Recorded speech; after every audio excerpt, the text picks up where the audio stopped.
Hi, beautiful badasses. Welcome back. This week I want to talk about 6 steps to take when you make a mistake. And so the first step, it was actually going to be 5, but I figured the first step is actually the most important, which is to get yourself into a calm place. So if you are making an apology from the back of your brain, which is the limbic system, you know, what's called our lizard brain, your flight or fight, you're already angry or you're upset, you're not going to be able to really make a great apology or to really make any kind of difference when you make a mistake. And we're all human and we make mistakes. So the first step is to get yourself in a calm place so that you can really operate from your frontal lobes and not your lizard brain. So calming down, maybe taking a break, taking a walk, doing some deep breathing, figuring out what your stress self-care looks like. And then the second step is just owning it. You know, yep, I totally screwed up. I totally fucked up, and I just need to own that and sit with that and apologize.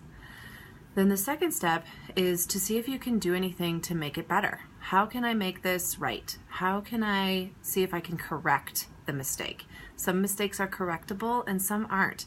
But are there things that you can do to balance out the scales, to help somebody else that's going through something similar, something like that? How are ways that you can try to make it better? The third step is to make a plan to do something different in the future. What can you learn? What new information do you need? What new skills do you need to practice to be able to do something different in the future? Is there a class that you need to take? Is there a book that you need to read? What are your growth edges where maybe things feel like really uncomfortable, but you're like, this seems to keep coming up, so I think I need to learn something from this. Then the fourth step, where am I?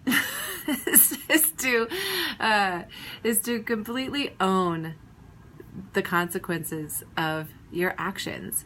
So maybe you broke some trust and it's going to take a while to rebuild that. Maybe it's that somebody got hurt and it's going to take a minute to forgive. So let me see. Okay, we've got calming, owning it, apologizing,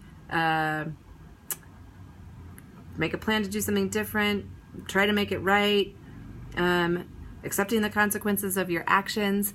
And then the 6th step is to let it go. And this can sometimes be the hardest one, but you can't skip to letting it go. You got to do all these other things in the first place. You got to own it. You got to make it right, all those other things. But then you have to let it go. What can I learn from this? And then move in a different direction and move on. If you stay in the guilt, it will turn into shame. And that is just paralyzing and going to keep you in the same place.